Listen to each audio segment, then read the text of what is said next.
Morning students, आज का question है find all duplicates in an अरे। हमें एक अरे दे रखी है नम्स जिसकी लेंथ है n, जहाँ पे हमारे जितने भी इंटीजर्स हैं उसमें वो 1 से n तक की रेंज में, एंड ईच हर एक इंटीजर या तो एक बार आएगा या दो बार। हमें वो सारे इंटीजर रिटर्न करने हैं जो दो बार आ रहे हैं। बेसिकली उन सब की एक अरे बना के रिटर्न करनी है। अब देखो, इसकी एक तो मेरे पास बहुत ही इजी अप्रोच है। क्या कि मैं एक फ्रीक्वेंसी का वेक्टर बना लूँगा और उसमें इन सब की फ्रीक्वेंसी स्टोर कर लूँगा, और फिर जो जो दो बार आए हैं उनको मैं पुश कर दूंगा किसमें, नए आंसर अरे में। ठीक है, तो पहले तो यही हम अप्रोच देख लेते हैं। ये हमारी है ब्रूट फोर्स। तो मैंने क्या कहा कि मैंने वेक्टर बनाया, एक तो आंसर और एक मैंने बनाया फ्रीक्वेंसी कह लो। अब मैंने जो फ्रीक्वेंसी है मैंने उसका साइज रखा n+1 और सारी वैल्यूज को इनिशियलाइज करा 0 से। n+1 रखने का रीज़न ये है कि मैक्सिमम वैल्यू n हो सकती है, तो मेरे को अगर ट्रैक रखना है तो मेरे को n+1 साइज का रखूँगा, तब लास्ट इंडेक्स n आएगा ना, इसलिए। ठीक है, अब मैं क्या करूँगा, पहले तो मैं सारी वैल्यूज़ को ट्रैक कर लेता हूँ। तो मैं क्या कहूँगा, for int j in nums frequency of j++। अब मेरे को क्या करना है, जो भी दो बार वैल्यू आई है मेरे को उसको पुशबैक करना है। तो इजी, मैं करूँगा इंट k=0, k < फ्रीक्वेंसी का जो भी साइज है k++। अब मेरे को सिंपली क्या चेक करना है कि जो फ्रीक्वेंसी ऑफ k जो है अगर मेरी 2 है तो मैं आंसर में पुशबैक कर दूंगा किसको, k को, क्योंकि मेरा इंडेक्स वो नंबर रिप्रेजेंट कर रहा होगा। और लास्ट में मैं यहाँ पे कर दूंगा रिटर्न आंसर। यही मेथड को हम कहते हैं कि हमने हैश कर दिया एक तरीके से, कि हमने वैल्यूज़ का अगर हम स्टोर कर दी। बट अब अगर हम इसमें देखें, मैंने यहाँ पे एक बार इटरेट करा ON, यहाँ पे एक बार इटरेट करा ON, तो मेरे को टाइम कॉम्प्लेक्सिटी तो साफ साफ दिख रही है ON है। अगर मैं स्पेस कॉम्प्लेक्सिटी की बात करूँ तो वो भी O(n) है, क्योंकि मैंने एक फ्रीक्वेंसी का वेक्टर बनाया है। बट अब अगर हम क्वेश्चन में देखें, हमें बोला कि you must write an algorithm that runs in O(n) time. ठीक है, but uses only constant extra space, यानी कि हमें इसको रिड्यूस करना है और वही हमारा हो जाएगा ऑप्टिमल सॉल्यूशन। चलो अब ये सोचते हैं कैसे होगा। अब O(1) में मतलब कि मेरे को कोई एक्स्ट्रा वेक्टर यूज ही नहीं करना अकरेंस के लिए। तो हम क्या कर सकते हैं। अब ना हमेशा ऑप्टिमल के लिए ना सोचा करो कि तुम्हें क्या कंस्ट्रेंट टाइप्स चीज़ें दे रखी हैं। जैसे मेरे को एक तो ये कंस्ट्रेंट दिख रहा है कि मेरे नंबर्स 1 से n के बीच में है। अच्छा मेरे को एक चीज़ बताओ, अभी जो नम्स अरे है उसका इंडेक्स कहाँ से है, 0 से n-1, राइट। और हमारे पास एलिमेंट है 1 से n पे।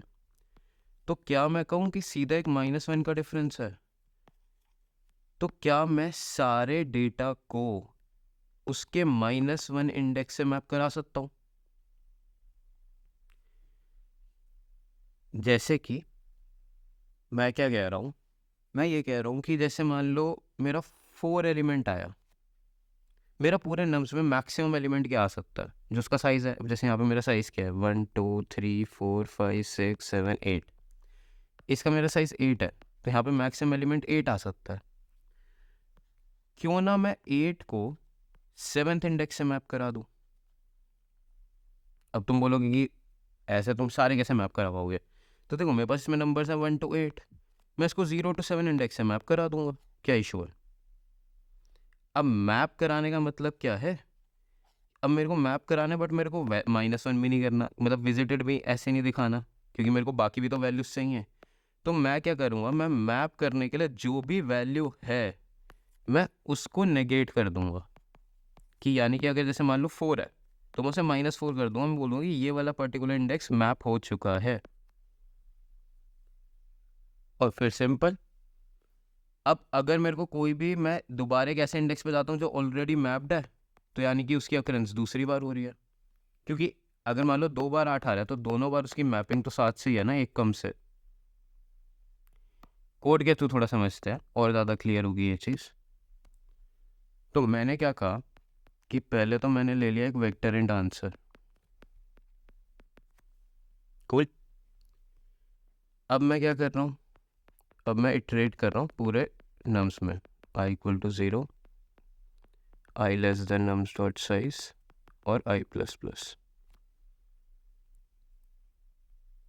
अब देखो स्टेप वाइज चलता है। मैंने सबसे पहले क्या कहा था कि हम ना एडजस्ट कर देंगे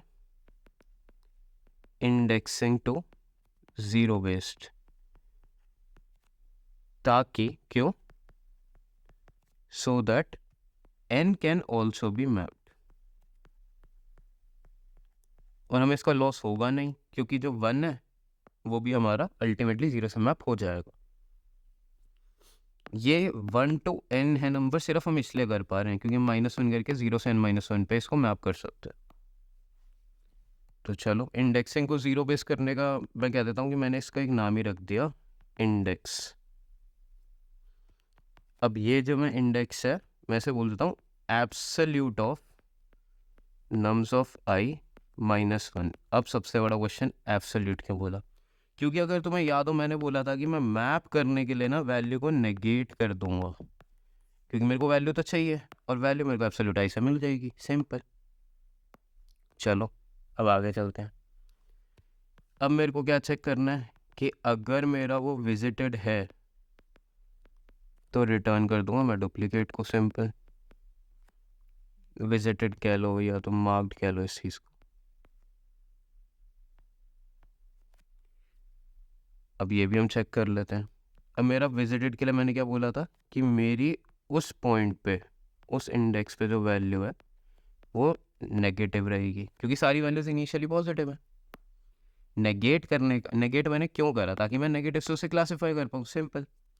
क्योंकि इनिशियली तो सारी वैल्यूज 1 to n है और वो सारी पॉजिटिव है। तो चलो, अब अगर मेरा ये होता है तो मैं आंसर में सिंपली पुशबैक कर दूंगा। अब सोचो पुशबैक एक्चुअल में क्या करना है।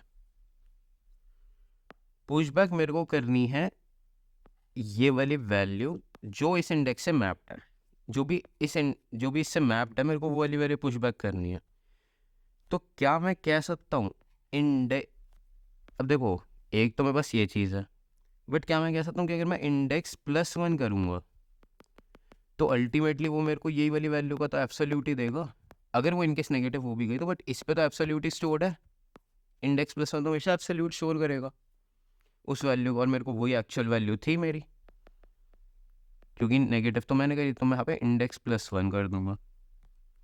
अब एल्स केस, अगर नॉन विजिटेड है तो हमें क्या करना है, ये तो हमें पता ही है, कुछ भी नहीं, उसे मार्क कर दो विजिटेड, बट वैल्यू नहीं बदलनी।